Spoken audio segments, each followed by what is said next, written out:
and that really comes with health monitoring, like making sure that you're staying on top of your shit, because these things are not innocuous.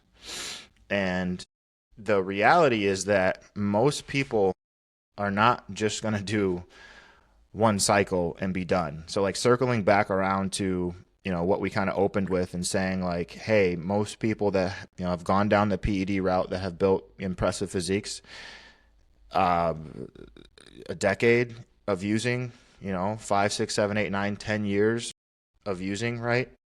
And so obviously if you're using something, using these drugs across that timeline, like you would probably do good to stay on top of your health markers, right? And so that's where getting your blood work done at baseline before you ever get on, which is not something that I did. The blood work wasn't really talked about at that point in time. But if I could go back in time, I absolutely would. But that is something that I would highly encourage you to do before you put the needle in your ass, basically. Um, and so obviously, like I'm guiding you in this process. So that was something I told you, like, hey, we got to get blood work. We got to see what your baseline testosterone is. We got to see what your baseline health markers are, so that we can understand what these things are doing to you across the timeline. You know what I mean?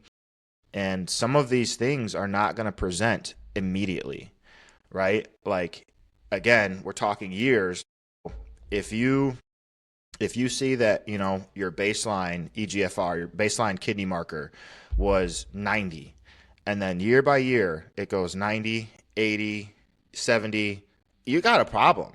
Like, you need something that you got to address something here, you know what I mean? But if you never got that baseline blood work or any of those earlier blood works, you're not going to be able to identify that downward trend.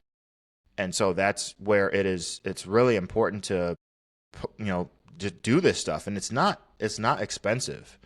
You can get private blood work for 100, $200 and cover your bases. And it's not that you have to do it, every single month. If you have the money for it, sure, go for it. But I would say, at a minimum, twice a year, ideally every 3 months. Hop in, get your blood work, a full CBC, full CMP. I would want to see what the lipids are doing.